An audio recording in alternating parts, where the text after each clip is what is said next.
Hey y'all, Ty Fitzgerald coming back at you on the Strength and Honor channel. Now, I don't have a production crew. I don't plan these out. These are all, I guess, organic in the sense that they're spontaneous discussions, spontaneous thoughts, and I'm having a difficult time presenting my thoughts. Well, not a difficult time presenting them, but a difficult time getting my thoughts on camera because I'm so used to having these thoughts inside my own head that now that I have the opportunity to put them out there, I'm not doing it. I'm having all these thoughts, but that's going to change. I'm going to get into a better rhythm. Maybe I will have to start writing my thoughts down, which is a great thing for all men to do. If you're not keeping a journal as a man, you're missing an opportunity to reflect on what's happened during the day, the encounters that you've had, the mistakes that you've made,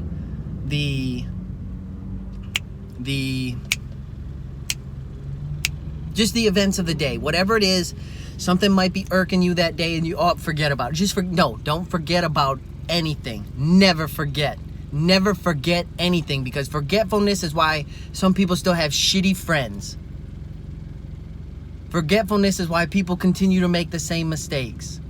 Forgetfulness is why bad things continue to happen to you. So don't forget anything. Don't forget the bad, don't forget the good, don't forget the in-between, don't forget the mediocre.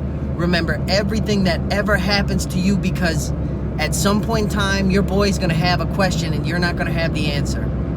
You're not going to be able to say, oh, I remember this when I was your age. I struggled with the same things that you are struggling with right now, because this is the nature of humanity. It repeats itself. These cycles go over and over again. I just texted a dear friend of mine from the Marine Corps, and I was on Highway 17 here in Florida, and I sent him a picture. I said, the more things change, the more they stay the same. And that rings so true. These isms that our fathers and grandfathers have and had, God rest the souls if they've passed, they said these things for a reason because their fathers said them, and it's become a fight. Oh, they don't know. They do know. I'm only 34. I'm not an old man. I'm not old and wise yet. I'm not trying to preach to you from pulpit. I'm trying to get you to open your eyes and just think. Listen to what other people have to say. Man, the other day at work, I took a chewing from a coworker. Oh, a coworker laid into me. And I stood there and let him do it. And I allowed him to do it. I made the choice to let him do what he did. And it was difficult to do, but you know what? It was the right choice.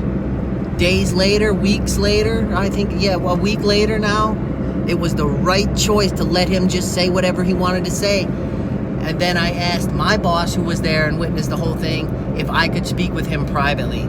And in private, I was able to express myself to him, and I was right. I knew I was right, and I allowed this other situation to unfold because it was what I knew needed to happen. I'm the new guy down here. I'm Nick the new guy. Hey Nick, welcome aboard. Boom, we're gonna let you have it a little bit. Yup, my whole life I've been Nick the new guy because I'm a rambling man. I've been all over this country, all over the world even. Been to a lot of different places, and like every single new job, if there's older men there and you're better than they are, they're gonna feel threatened by you. And you should be threatening them. You should be threatening everyone around you with your abilities and your desire to get better and your knowledge and your confidence. You can have an ego, but you better damn sure have a reason for it. There are a lot of people running around with massive egos right now. They got no business being proud of shit. So, now I have a huge ego, whatever. But I keep it in check. I don't run around saying I'm the greatest, I'm the greatest, I'm the greatest. I don't believe I'm the greatest. I just believe I'm really damn good. And that if I keep working at it, I will be the greatest. Because that's what I want. I want to be the best because that's what men want. That's what driven, successful men want. And you see all these men in these high power positions telling you not to be driven. No. Just stay there. You know, we'll handle it. Let us do it. Let Jiffy Lube change your oil. Let local schmokel do your lawn care. Don't get out and actually do it yourself. Don't get out and actually accomplish anything. Don't take your children from out in front of the televisions or the iPads and put earmuffs on the baby. Who cares? He'll get used to it. Go out there and mow the grass, put some earmuffs on him, and hang the baby there. Within 15 minutes, he's probably asleep from the vibrations of the engine anyway. But you know what he's going to grow up with?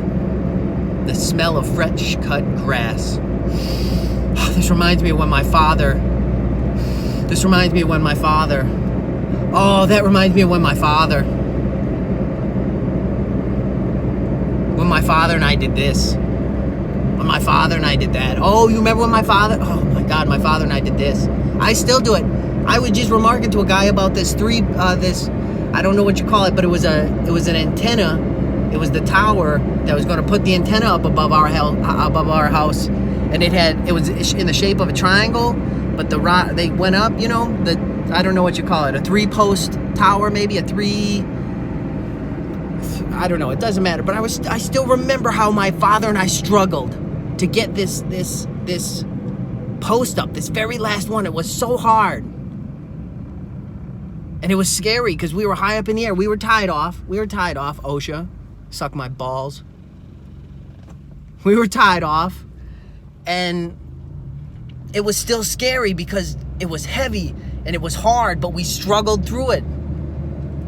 And it's still a memory that I come back to because we won. We won that day. And that's what every day is about, getting them wins, not taking losses. Never take the loss, always take the win, always struggle, always push yourself, always go further. And be prepared for chaos. Be prepared for failure. There's no such thing as being prepared. Or, excuse me. There's no such thing as safety. There's no such thing as safe. There's only being prepared for the inevitable chaos. You can't stop safety. You can't stop danger from happening no matter how safe you are. Being prepared is disconnecting the power source from the equipment you're going to work on. That's not safety, that's being prepared. Being prepared is bringing the leather heavy gloves out when you're going to prune the rose bushes. That's not safety, that's preparedness. That's wit, that's wisdom. And each man has it. Each man knows that how to be prepared for things. And if he doesn't know, he can learn. It's real easy. Hey, let me take 5 minutes and analyze what this is. Let me take 5 minutes and figure out what's going on with this. And then I'll be prepared. Be prepared. I'll be back.